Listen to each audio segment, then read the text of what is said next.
Good Monday afternoon. I guess it's afternoon even here where I am in Indianapolis. We're just after 12 noon. So glad that you're here. My name is Kevin Eikenberry. If you can't see that below me, so glad that you're here. And I want to just do a couple of quick things before we dive into this great conversation that we're going to have.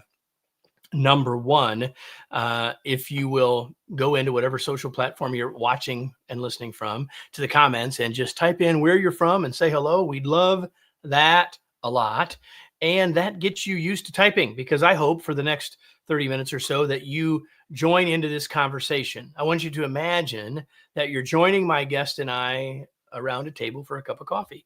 And if we're having a chat around a table, if you had a question, you'd ask it. If you had a comment, you would share it. If you had an idea, you would offer it, right? You would do those things naturally if we were physically together. Well, we are together. We're just not physically together. So if you'll share your questions, comments, and ideas, we'll have a better conversation. Eventually, this will be a better podcast. You can see it up over my shoulder that this will eventually be an episode of the Remarkable Leadership Podcast.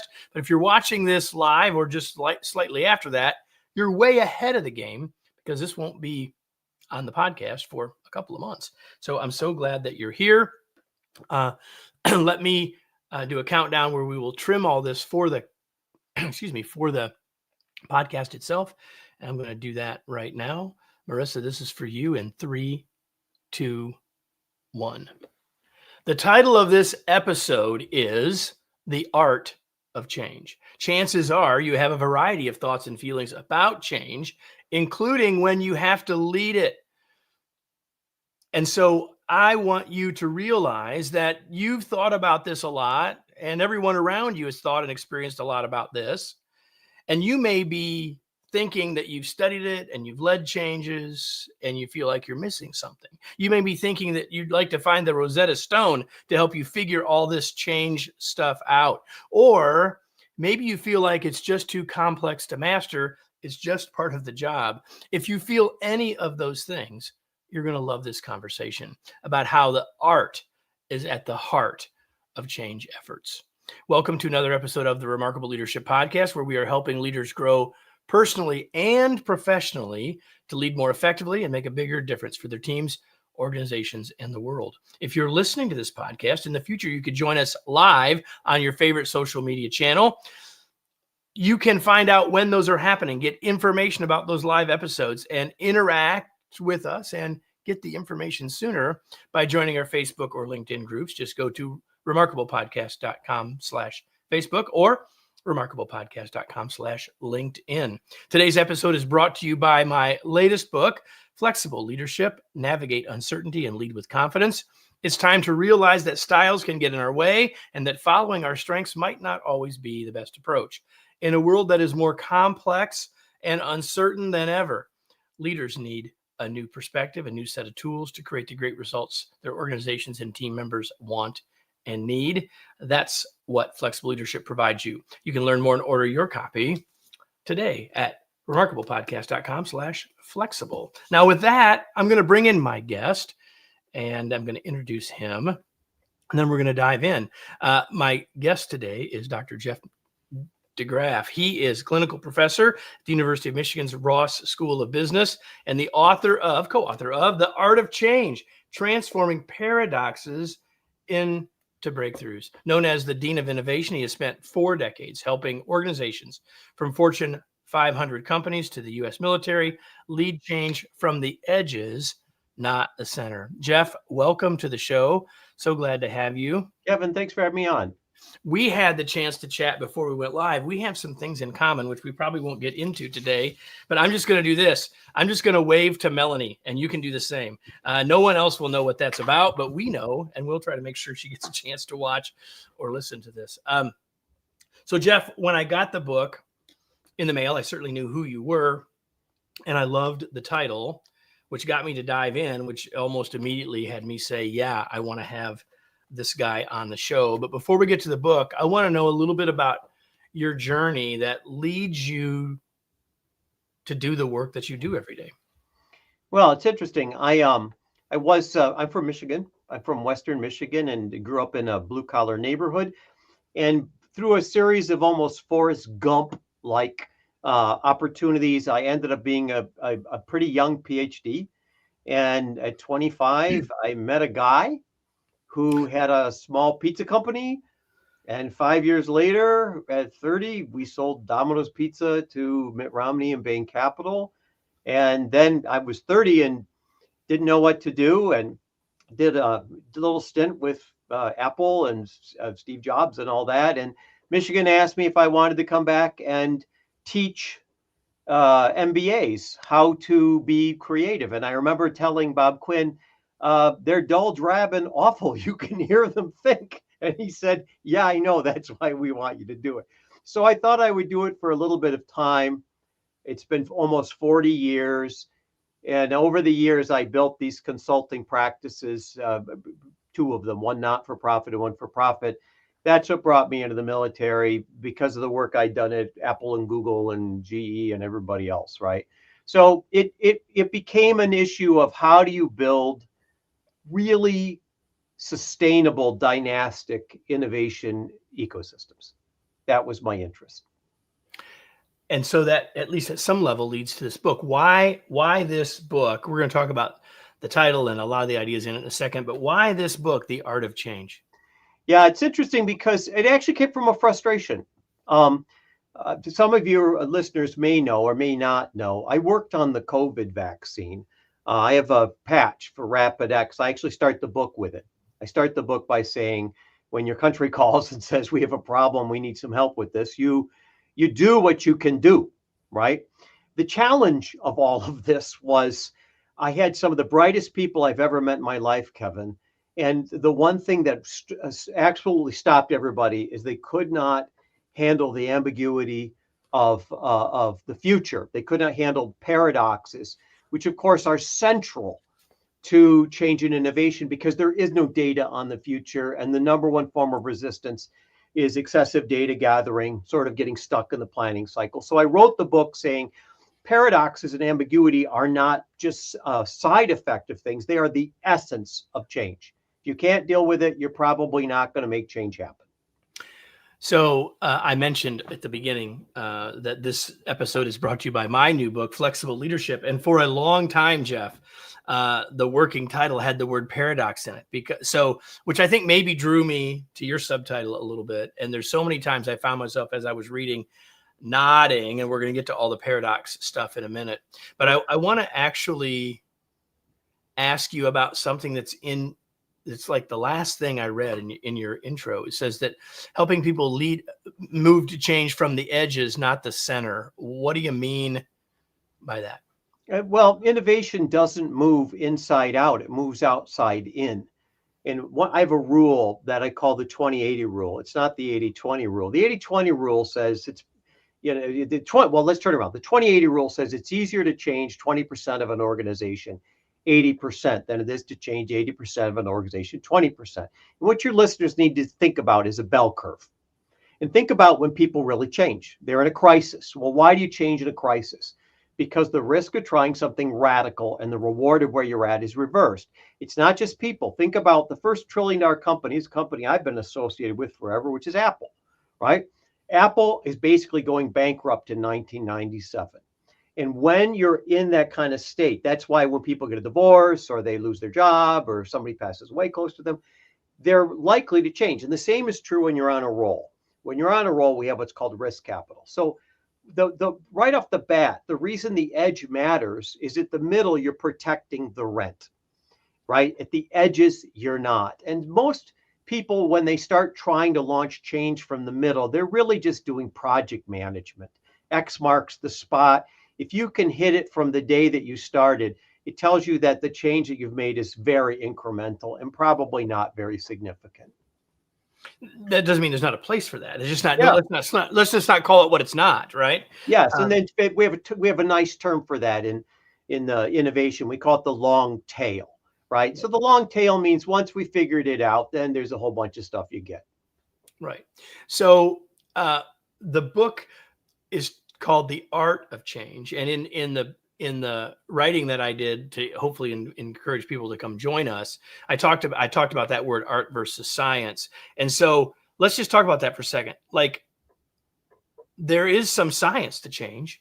And I find that that's where a lot of people want to focus, and yet that's why they still get stuck. So talk about the difference between art versus science Yeah, I think as there's it two relates to change. parts to this. And think of it like training a real artist. I mean, there's a part to anything that you do that has to do with tradecraft. You're learning to play the piano. You have to learn the white and black keys, the squiggly lines, where your hands go. This is a mazurka versus a polonaise or whatever. So the stuff you have to learn. And the same is true for change. One of the big issues is organizations actually function in some very rational ways. All organizations. This is my other favorite one. No, the military is different. No, it's not, right? It's not. And healthcare is different. No, I mean, the last 5% is, but most of it's exactly the same. Now, that's the science, and you do have to learn that. The art is, what exactly are you seeing? So let me give you some things about art that I think almost all leaders get wrong. Number one, the problem's never the problem. You come in, somebody tells you what the problem is. It's never the problem. It's like going to the doctor. You read WebMD and you think you know what's wrong. Well, this person's the more experienced. They've seen thousands of patients, and they actually went to medical school, and they finesse what the problem is, and they understand that the problem is something that kind of emerges. That's art. That's not science. Second thing is the solution. The people who get blown up first in change efforts are those people who have those sayings like go big or go home. I can't tell you, in my 40 years career, all those guys go home. They eventually go home because that's a gamble. Most of us, the art is we sort of wade into it. We figure stuff out as we go along. As my colleague Bob Quinn says, you build the bridge as you walk over it. So there's a lot of aspects to this that are aspects that are intuitive, aspects that you're learning along the way, aspects that experience brings into it. That's art. Anyone can figure out where your hands go on the keyboard, but not anyone can be a jazz improvisational musician. That's a special skill. I love that. So the book is really about these paradoxes. And before we get into the paradoxes, I'm going to let you pick the one that's your favorite to talk about, and then I may pick one as well. We'll just see how that all goes. But I really want to talk first about the role of paradox in change before we get into what they are specifically. But why is paradox so important to this art that we're talking about? Paradox creates tensions, and tensions create generative energy, which is required to make anything better or new. So if you don't have a paradox, if something is basically just wrong, right, then step one is fix it. If something is ambiguous, then step one is wade into it, figure out what it is. If step one is it's a paradox, we need to both cut costs and raise sales at the same time. And how do we do that at the same time? What's happening is, in that paradox is the very energy that is required to get to a higher point of view, a different point of view, a better point of view.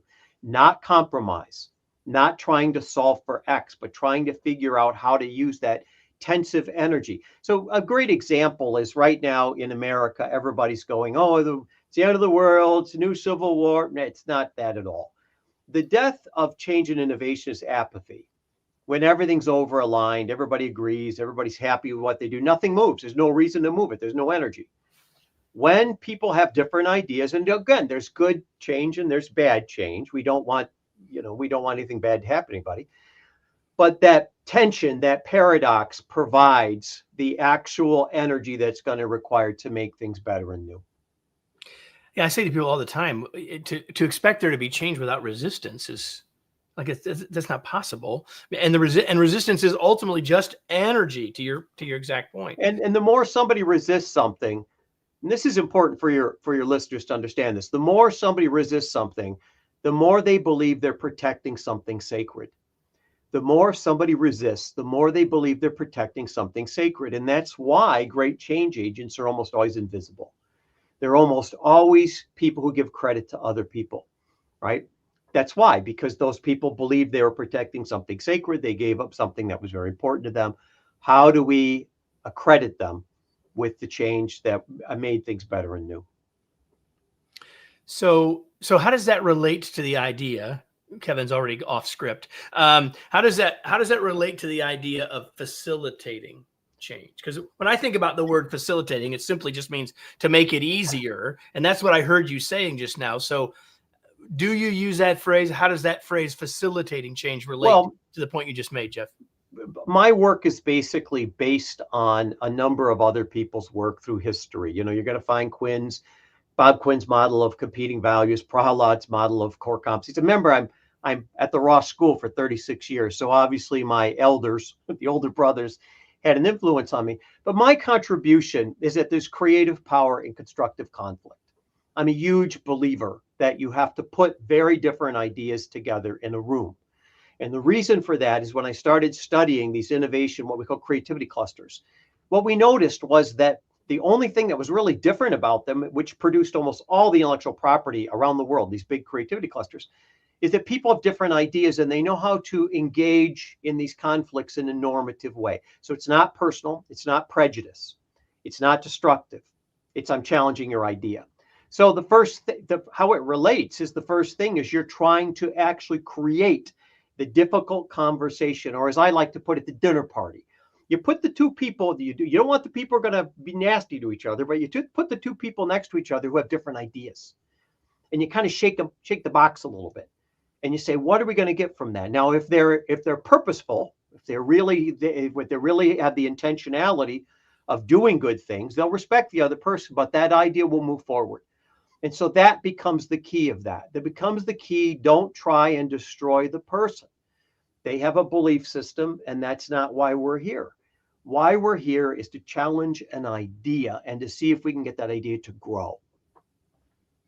And that growth will come by us both understanding the other person's perspective and seeing it from their lens, even if we still don't agree, right? Agree. And we have to encounter the other.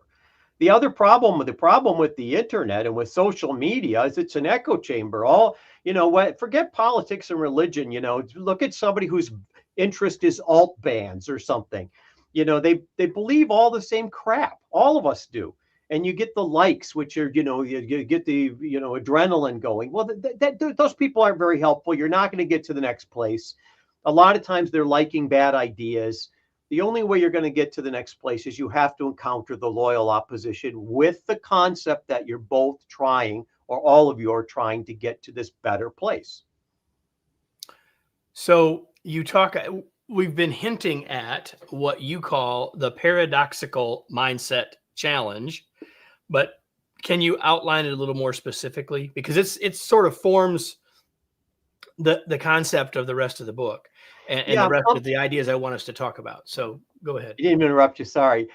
Yes, Kevin. It really came from what I noticed about people who were able to deal with paradox.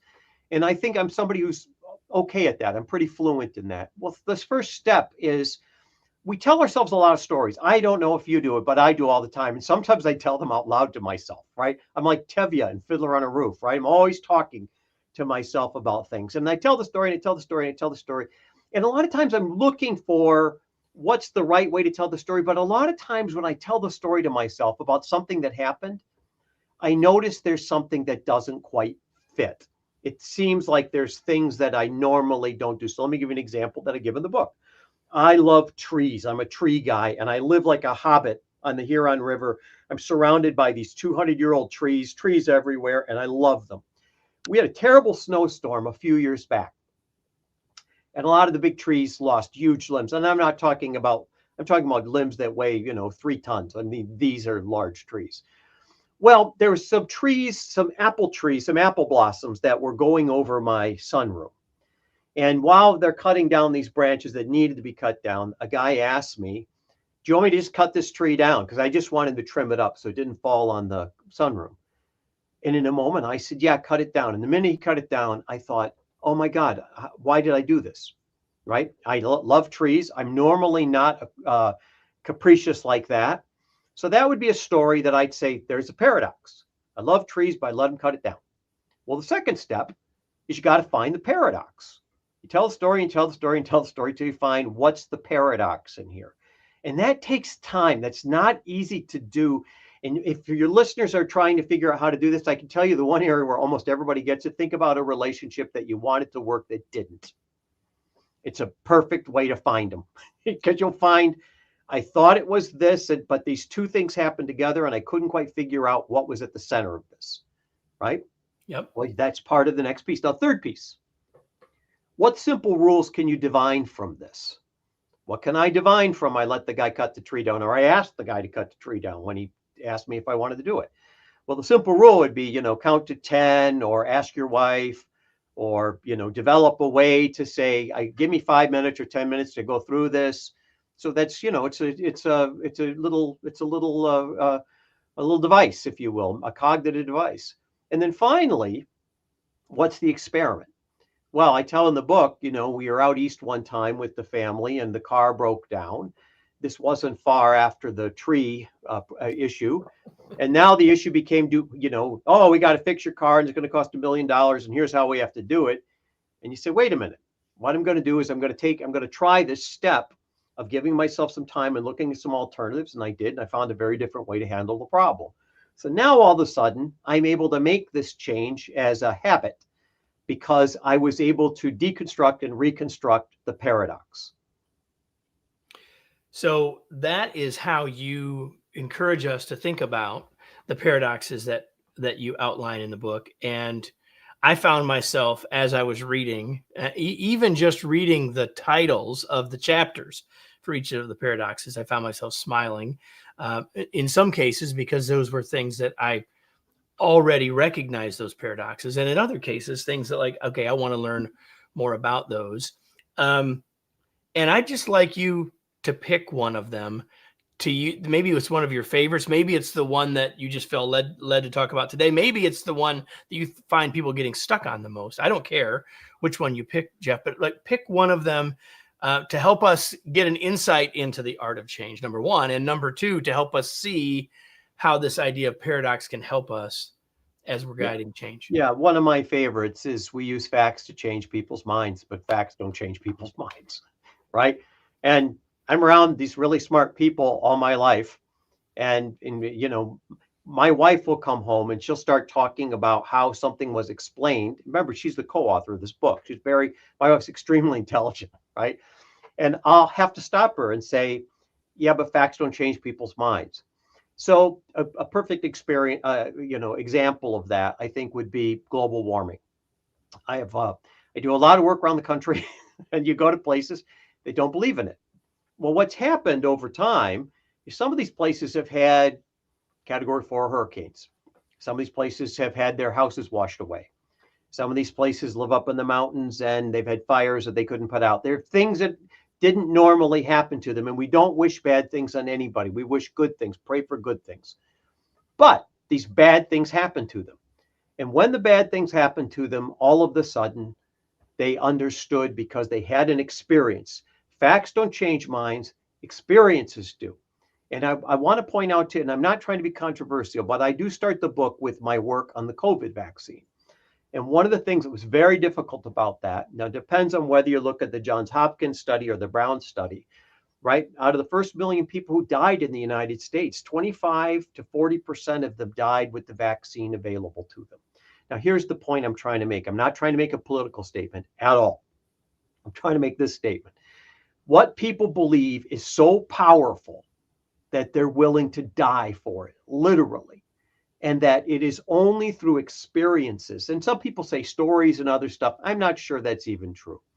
I think people have to have an experience. So what I suggest, my suggestion, is rather than waiting till somebody has a terrible experience, let them have a small experience. So this is the father in me. I have 3 children. My wife and I have a very different parenting style. My wife's style is don't do that. Don't do that. She sounds like Minnie Mouse. Don't do that. Don't do that. My style is hurt, didn't it? Hurt, didn't it? Yeah, hurt, didn't it? What did we learn from this? Right now, don't get me wrong. You don't let Junior go play on the freeway. You go get him. But the notion is, I think as parents and as leaders, we have to have the ability for the people who are around us to have some experience, hopefully limited, hopefully not bad. We wish good things for people, but have some experience about the upside and downside of what their thoughts are. They have to somehow take their thoughts and put them into the world. Yeah, so I'll go back to your point about experiences versus stories. I think stories can plant seeds, but I'm with you that or they can reinforce, but ultimately it's got to be what I experienced. Yeah. Um, And that's really hard. And it's really hard to watch somebody skin up their knees. It's really hard for somebody to watch somebody botch a presentation that could have been, a deal. It's hard. But you also know if we're trying to go forward and if we're taking the long view with our children, our colleagues, the people who we're responsible for or responsible with, maybe is a better way of putting it, yep. then we have to allow them to develop through their experience the same competencies that we have. Now, I don't know, Kevin, about your experience, but I've worked for some people who are not exactly the nicest people in the world, but I really learned a lot because one of the things that they typically would do is they'd say, okay, this is screwed up. You're going to have a lot of fun the next 2 nights staying up all night and trying to solve it. Yeah, I'm going to try and figure it out. Yep. One of the other paradoxes, we're bumping up against one of the other paradoxes, which is, I'm just reading it so I get it right. We attempt to avoid failure, but all learning is developmental and requires failure. Like, how do we get there without the failure, right? Like, hearing about someone else's failure, to your point earlier, is not the same as experiencing it ourselves, right? Absolutely. And all of a sudden, I'm starting to see books that are, I wrote a book very early on, probably 30, 40 years ago called Creativity at Work. And one of the things I tried to point out in the book was that learning to change and innovate is inextricably linked to learning. There's a learning, but learning is the same thing. And there's a wonderful book by a colleague of mine, Dorothy Leonard, called Deep Smarts, and her husband, Walter Swap, right? Deep Smarts. It's a brilliant book. She's retired. She's an old Harvard professor. I shouldn't say old, but a retired Harvard professor. And what I love about the book. That's all relative, by the way, Jeff. Yes, I know. As I'm getting older. What I love about the book, though, is she takes you through and says, look at here's how you develop actual trade craft. I did a program with Twyla Tharp years ago, and I love her, the great choreographer. And this young woman got up and said, "Well, how do you learn to be a great choreographer? I'm trying to be a choreographer." And Twyla Tharp said, "What time do you get up?" And she said, "Oh, between 9 and 10." She said, "No, you get up at 5." And she said, "And how are you learning about this?" And she said, "Oh, go to Google." No, it was all this. You haven't earned it. Her point was you haven't gone through the experience that you need to go through in order to be able to really do this. You haven't earned it. Yeah, I love that. So let's go back. I want to, before we start to close up, and I know that you and I could have a long conversation longer. Maybe we will someday, but not necessarily on camera / microphone.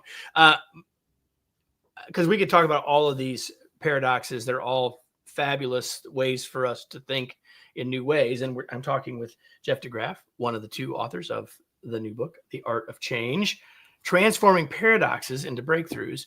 And so, but I want to go back to the pandemic. And I don't necessarily want to talk about the vaccine as much as that was a time when I think all of us now we had experiences with change related to the pandemic. So like, what are some things that maybe we as leaders can take from those experiences that can help us with changes moving forward? Yeah, the first thing was there were two parts, I would say, right off the bat. First thing was when you don't know what something is, don't immediately jump to here's the solution.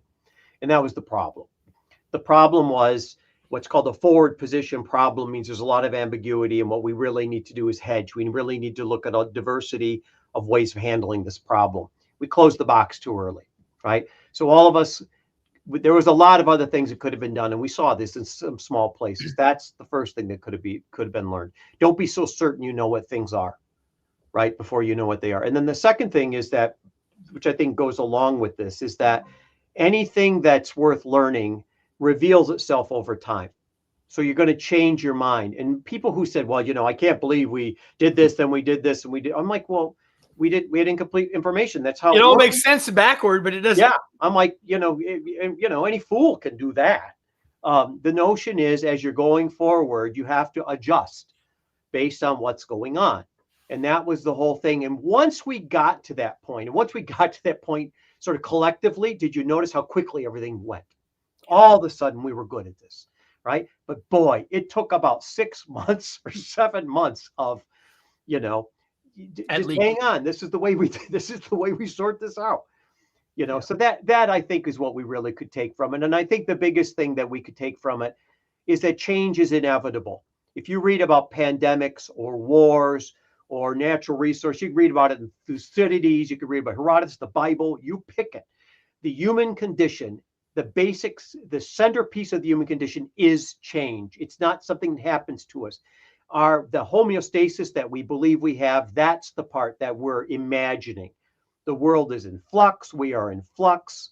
That is the key to the whole thing, understanding the dynamics. It's not so much the structure, it's the dynamics that make the difference.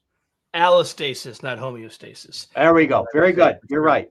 You're right. So, but no one wants to talk about that because they all want to talk about. So listen, Jeff, is there anything, I mean, there's lots more we could talk about, and I hope everyone goes and gets a copy of the book and all of that. But is there anything we didn't talk about as this unfolded that you wish we would have, or looking back now, you wish I would have asked? Well, I think the one thing I would just say is our people can't change other people. That the one thing I think that I'd like your listeners to take away from this is that the journey starts with you. And, whether or not you can affect another person. I mean, think about it. I've been married for a long, long time. How well's that little change going? Right. So the notion is, how is it you're keeping track of your own journey? How is it you keeping track of your own growth? Right. That's the one thing that you can actually do. That's the thing I'd really like to emphasize on that. And we're all works in progress. Forgive yourself for the things that don't work. A lot of them. And forgive yourself for the hypocrisy. I'm a terrible hypocrite this way. I sit in the same seats in the stadium I've sat in for 40 years. I drive the same car I've driven for 15 years. People always ask me, why don't I change it? Well, to me, I don't want to change it. So there are certain things in life that you want to change and certain things in life that you don't want to change. It's not a problem. It just has to work for you and the people around you that you love and care about. Yeah, I love that. So a couple of other things before we go kind of shifting gears. I'd love to know, Jeff, what is it that you do for fun? Well, I travel a lot. I'm one of those almost 3 million mile guys on Delta Airlines alone. But one of the things that's fun is because I have a life that's very much like a Federal Express package around the world, I'll take an afternoon or a day off, and I love to really immerse myself in the culture, eat food, go to their temples, go to their sporting events. I love sporting events. My wife now goes with me to a lot of these things. So the first thing is that I really like as a hobby is just really, really embrace the world. Okay. The only thing you knew I was going to ask you is this. What are you reading these days, Jeff? Well, I just read the book Abundance. I really liked it. I recommend it to people. I disagree with the part about the COVID vaccine, but that's just because I lived through it. There's a good book called The Shot That Saved the World by Zuckerman of the Wall Street Journal. I think a little better treatment of that. But I'm reading a book about the 7 wonders of the ancient world by Bethany. I can't remember her last name. She's the BBC lady. And it's fascinating. I like history. And I really think that history really does tell us a lot about the human condition. More than a lot of people want to recognize, Yeah. in my opinion. So tell people where they can reach out to you, where they can connect with you, where they can get the book. Where do you want to point people? I think the easiest thing to do is I'm one of the original LinkedIn influencers. So if you go to LinkedIn, you look for me on LinkedIn, Jeff DeGraff, you'll find me. You can also find me at jeffdegraff.com, but I think it'd be easier just to contact me on LinkedIn. That's the best way to do it. And I'm also like hearing from people about, I disagree with this. Those are my favorite ones. Or have you thought about this? This might go a slightly different direction.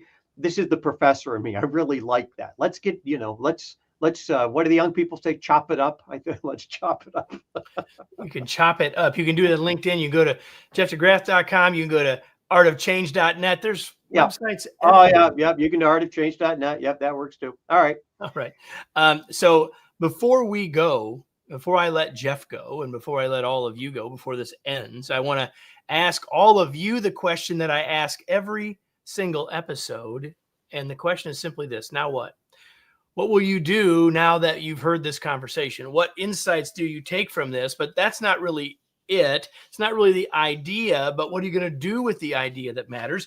I took a bunch of notes for me.